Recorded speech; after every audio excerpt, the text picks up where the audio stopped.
Makasih Bang Karni. Saya menikmati deh perdebatan Bang Henry Satrio dan Bang Ferdinand ya. Sehingga saya berpikirnya begini,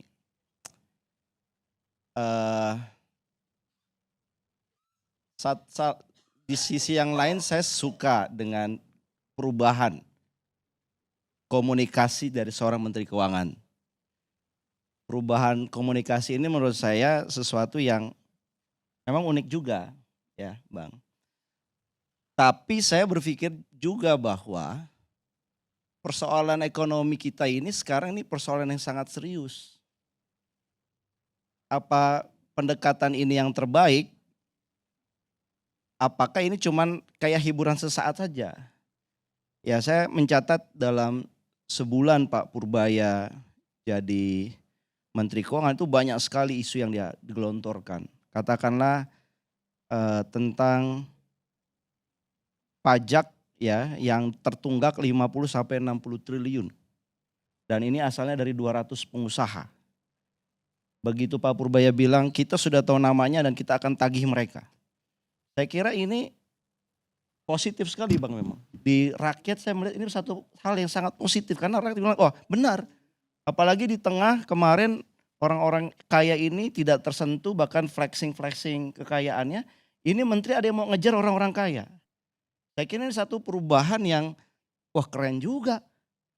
Ya, tetapi lagi-lagi menghibur bagus.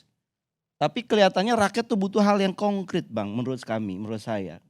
Kira-kira yang konkretnya ini pertama 50-60 triliun itu disampaikannya kira-kira di awal beliau dilantik ya tanggal 8, 9, 10 tanggal kira-kira tanggal 14 beliau ngomong seperti itu. Tapi sekarang di akhir atau di awal Oktober ini kita belum dapat update-nya itu. Berapa sih pengusaha yang sudah setor? Nah saya lihat begini, komunikasi yang dibangun oleh Pak Purbaya ini memang entertaining, menghibur. Tetapi dia akan mengalami satu jebakan menurut saya. Jebakannya adalah buktinya yang disampaikan tuh apa? Termasuk 200 triliun yang dikatakan akan menurunkan suku bunga misalkan.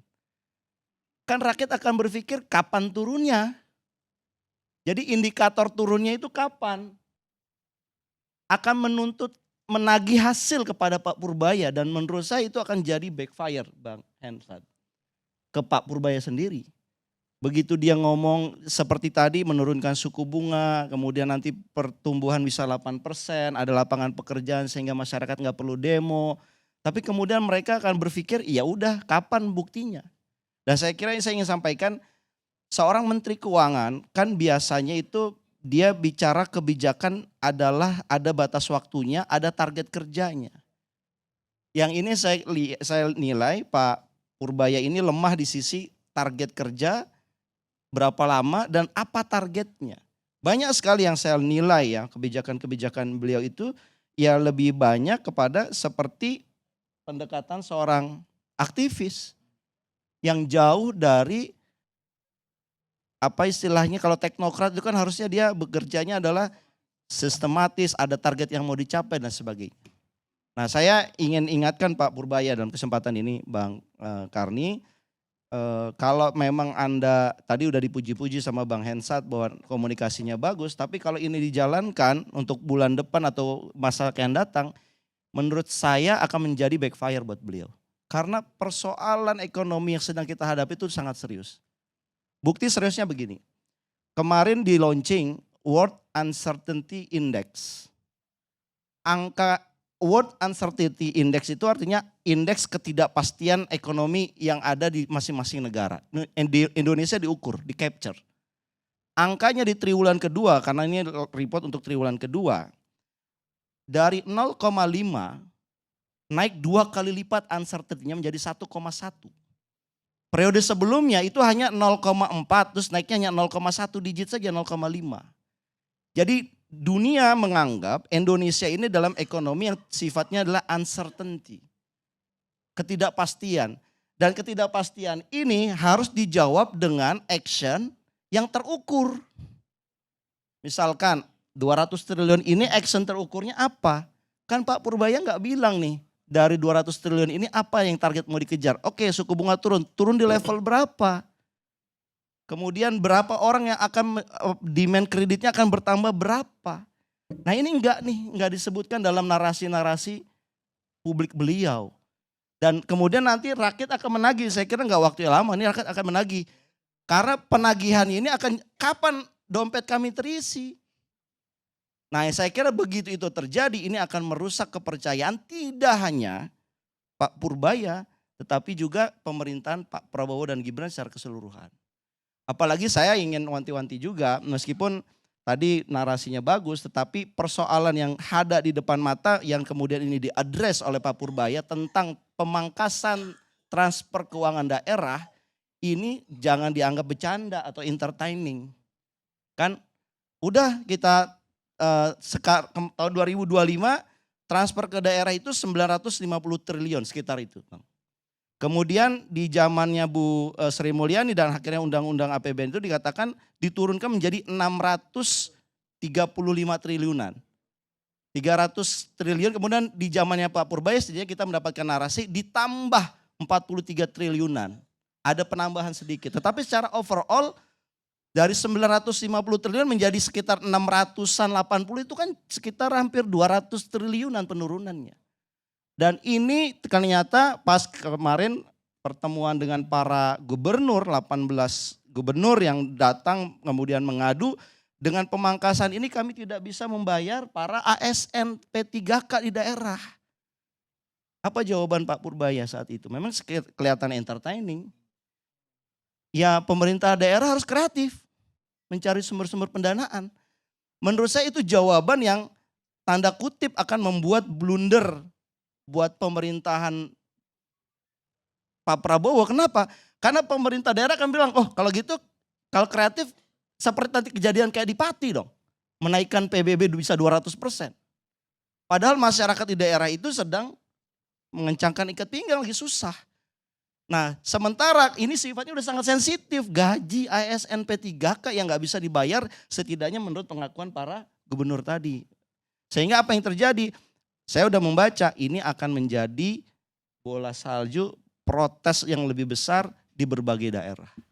Dan kalau itu kemudian terjadi berarti Pak Purbaya ini secara tidak langsung juga sedang menjerumuskan pemerintahan Pak Prabowo.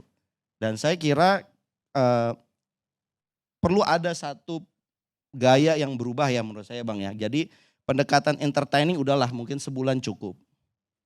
Tapi pendekatan berikutnya adalah bagaimana pemerintah Purbaya ini dengan idenya yang out of the box dan kelihatan ada perubahan, kemudian membangun satu desain kebijakan yang lebih terukur Bang. Karena persoalan ekonominya sangat serius sekali. 250 triliun nanti kelihatan nih sebulan depan sudah sejauh mana efeknya buat pertumbuhan ekonomi. Saya terus terang mengkritik pemberian 200 triliun itu kepada perbankan tanpa desain yang bagus. Kenapa? Karena saya melihat ada tanda-tanda ekonomi, ini kok ada divergensi antara nilai tukar dengan IHSG. Biasanya kalau nilai tukarnya menguat, itu IHSG akan menguat karena orang datang ke Indonesia ambil saham di kita. Nah sekarang itu sejak 11 September 2025 terjadi divergensi Bang, antara IHSG dengan rupiah. Rupiahnya melemah, tapi saham IHSG-nya menguat. Ini fenomena apa yang terjadi? Dan menguatnya ini berarti bukan karena pelaku asing, tapi pelaku domestik yang beli. Intuisi saya mengatakan jangan-jangan ini karena 200 triliun. Saya belum bisa mengatakan pasti, tetapi kok tiba-tiba pelaku ekonomi domestik punya uang untuk membeli saham industri di Indonesia sehingga IHSG-nya naik. Kalau ini ceritanya berarti 200 triliun hanya mutar-mutar di kalangan elit saja. Padahal Pak Purbaya mengatakan supaya kreditnya menyalurkan kepada rakyat sehingga rakyat bergerak jadi pertumbuhan ekonomi. Nah saya kira ini yang harus dievaluasi oleh Pak Purbaya sendiri gitu loh. Jadi nggak bisa hanya sekedar bluffing, dia uji teorinya juga. Jangan-jangan yang saya sampaikan ini benar. Jadi bank-bank ini memberikan kredit kepada pelaku usaha domestik. Akhirnya pelaku domestik mengatakan daripada saya menyalurkan kredit nggak bisa, saya beli aja saham IHSG. Itulah yang kenapa terjadi divergensi. Nilai tukarnya melemah, Tapi sahamnya mencapai rekor tertinggi, sekarang udah di atas 8.000. Ini kan satu fenomena yang harus dibaca oleh Pak Purbaya sebagai seorang ekonom katanya ini, apalagi lulusan Amerika. Ya, saya kira ini yang ingin nanti-nanti oleh publik adalah sejumlah narasi-narasi kebijakannya, ayo dong dites dengan target yang lebih terukur. Sehingga kita bisa mengatakan Anda benar bahwa Anda ingin meningkatkan pertumbuhan ekonomi sehingga ada sisa sekitar 230 triliun lagi kan di Bank Indonesia. Apakah kemudian akan disalurkan lagi atau tidak? Atau Anda berpikir lain? Karena kalau seandainya masuk ke hanya industri perbankan dan juga industri saham, berarti akan menciptakan crowding out buat pertumbuhan ekonomi. Uang-uang yang beredar di kalangan perbankan inilah yang pada akhirnya akan disterilisasi oleh Bank Indonesia sehingga Bank Indonesia nanti menggunakan intervensi kebijakannya kira keluar biaya lagi. Jadi kebijakannya fiskal. Jadi kebijakannya fiskal tidak menimbulkan pertumbuhan ekonomi, malah kebijakan moneter yang menanggung, yang mengkompensasi atas kesalahan kebijakan fiskal. Akhirnya kita rugi 2 kali. Makanya saya ingin sampaikan Bang Karni, entertainingnya udahlah dicukupkan, jangan kebanyakan, karena kita sedang menghadapi persoalan ekonomi yang serius, uncertainty di mata kalangan asing itu buat Indonesia semakin tidak jelas, semakin tidak pasti. Ini butuh cara yang menghandle yang lebih proper. Kalau cara menghandlenya salah, ini jangan-jangan peristiwa Agustus kemarin akan terjadi lagi. Dan saya kira kita nggak mau menginginkan kayak begini. Kalau terjadi lagi nggak bisa dijawab dengan bercandaan. Ini sudah sangat serius, orang dompetnya sudah tipis. Sekarang ini butuh apa yang mempertebal dompetnya rakyat supaya rakyat punya pekerjaan. Bisa nggak Menteri Keuangan menciptakan lapangan pekerjaan? Kan itu pertanyaannya buat publik. Jangan mengenakan pajak-pajak terus kepada publik. Apalagi pengurangan dari subsidi rakyat. Nah saya kira ini yang ingin saya garis bawahi. Mudah-mudahan kontribusi kami ini bisa menggerakkan hati Pak Purbaya untuk lebih serius lah Bang. Jangan jadi seperti koboi. Ya saya ingin mengatakan kalau pendekatan koboi ini Pak Purbaya lagi melakukan pendekatan namanya koboinomics. Pendekatan koboi. Sekarang ini kita ingin membutuhkan seorang pendekatan Purbayanomics yang betul-betul terukur sehingga Pak Prabowo happy. Kenapa? Pertumbuhan 8%-nya bisa tercapai tapi dengan target-target yang lebih jelas. Kalau sekarang ini targetnya nggak jelas. Apa tujuan-tujuannya yang disampaikan tidak diiringi dengan data yang ada malah terjadi sebaliknya. Terima kasih Bang Karni. Assalamualaikum warahmatullahi wabarakatuh.